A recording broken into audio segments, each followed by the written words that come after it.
thought we could do another going through a news article and reading it critically and letting you guys know what I think when I kind of read this. So this is out of The Guardian, and this was just last week. It was Wednesday the 4th of October. This news article is titled "Central Banks Risk Global Recession Unless They Relax 2% Inflation Targets."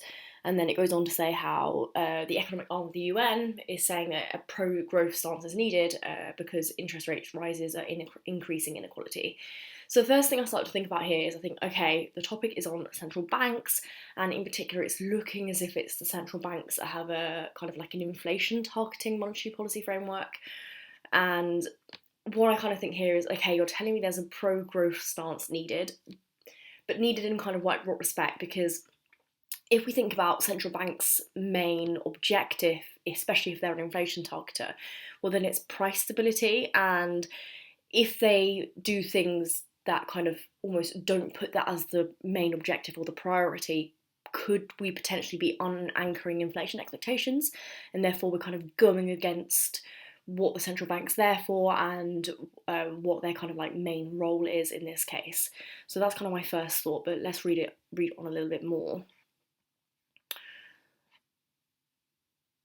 So it's just talking about how it thinks that we could end up going into kind of like a full-blown recession if they don't relax their 2% targets. Okay, fine. And then it's saying that, well, it's the sharp rises in interest rates from major central banks. Well, we'd expect that if they're an inflation targeting central bank, then their main tool to kind of combat that is with the interest rate, the base rate, or the Fed funds rate. But this is saying that it's increased inequality, reduced investment, which we would expect, and it's proved a blunt anti-inflation weapon. So what I kind of take from that is they think they're doing these things, but it's not really being too effective at bringing the inflation rate down. So I'd actually kind of like I would like more details on that. Sort of like, I mean, data would be great. On average, how effective has it been at lowering inflation? And kind of what's happening in these countries that it's talking about is kind of causing these problems. And then it says here that it's the wrong policy combination for steadying the global economy. So this is the idea of kind of like slowing down anything fiscal, so spending and consumption, and keeping interest rates high. Now, yeah, I kind of think, well, can you really say it's the wrong policy combination? Because again, it depends on like how seriously you believe central banks should take their price stability objective. If it's the fact that they kind of like need to target that and that being their main objective, like no matter what, because that's the best way to anchor inflation expectations and to be effective in meeting their objective, then no, it's not the wrong policy combination. And we'll get onto this later, but maybe you think that even though they haven't got kind of like any kind of legal obligation, maybe developed countries should have some kind of ethical responsibility. But again, we'll get onto that in a minute. But I don't think it's quite right and fair to say it's like the wrong policy combination. But then again, it does say it's the wrong policy combination for steadying the global economy. So maybe they're not saying it's the wrong policy just like outright. It's the wrong policy combination if we want to steady the global economy. But again, we're kind of arguing, is that really like individual central banks' aims in countries, or is it really just for them to target inflation? Again, fine. So then it goes on to say that poorer countries are being disproportionately hurt by higher interest rates in advanced countries such as the US. Okay, so now we've mentioned a country, mentioned the US. I know that they are definitely inflation targeters, so at least we're kind of going down that road. And it'd be great to know why they're being disproportionately hurt. I have some ideas, but the article does go on to list a few things. So it talks about debt burdens and transforming the growing debt service burden. So let's think about why that may be the case. Well, firstly, if you've got increased interest rates in other countries, then it's likely that these developing or these poorer economies are going to see what's known as like a capital flight. People are going to be pulling their money out of those countries and investing it into the countries that now have a higher interest rate because they can get better returns, for example.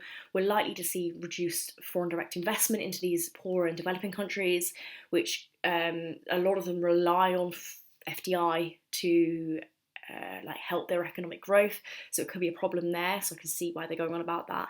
And also, if people are no longer like putting money into these poorer countries, it's likely that we're going to see a currency depreciation. And this is where kind of debt burdens really come into this. Poorer and developing countries, typically when they borrow money, they have to borrow money in a foreign currency. So they borrow money in US dollars, for example. It's called foreign denominated debt.